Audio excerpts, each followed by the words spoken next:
कहते हैं data is the new oil, और इंडिया की डिजिटल इकोनॉमी में ये बात आज तक कभी इतनी सही नहीं लगी। जैसा कि millions of Indians online shopping, streaming और डिजिटल पेमेंट्स कर रहे हैं, डेटा अब सबसे वैल्यूएबल रिसोर्स बन चुका है जो प्रॉफिट्स, इनोवेशन और टॉप कंपनीज के बीच कंपटीशन को ड्राइव कर रहा है। इस डिजिटल रेवोल्यूशन के फोरफ्रंट पर है रिलायंस जियो, जिन्होंने दुनिया के सबसे बड़े डेटा इकोसिस्टम्स में से एक खड़ा किया है। 450 मिलियन से ज्यादा यूजर्स के साथ जियो सिर्फ एक टेलीकॉम जायंट नहीं बल्कि एक डेटा पावर हाउस बन चुका है। जियो सिनेमा से लेकर जियो मार्ट तक उसके platforms massive consumer insights generate कर रहे हैं, जिससे रिलायंस एंटरटेनमेंट, रिटेल और फाइनेंस सेक्टर्स में डेटा को मोनेटाइज कर रहा है।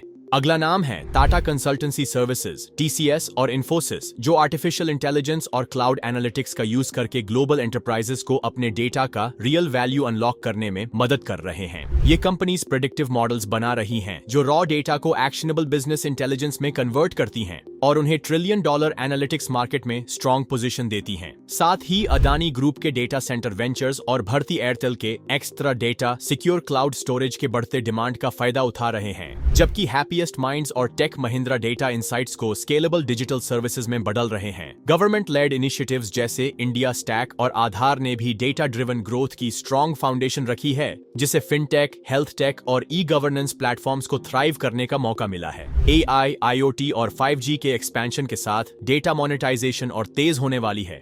इन्वेस्टर्स के लिए मैसेज क्लियर है, जो कंपनीज डेटा को कंट्रोल, प्रोसेस या एनालाइज करती हैं, वही इंडिया के डिजिटल फ्यूचर को शेप कर रही हैं और पोटेंशियली आउटसाइज्ड रिटर्न्स दे सकती हैं। टेक अवे, डेटा अब इंडिया का नया इकोनॉमिक फ्यूल बन चुका है और जो कंपनीज इसे रिफाइन और मोनेटाइज करने में सक्सेसफुल होंगी, जैसे रिलायंस, TCS, इन्फोसिस और अदानी, वही नेक्स्ट डिकेड के ग्रोथ को डिफाइन करेंगी।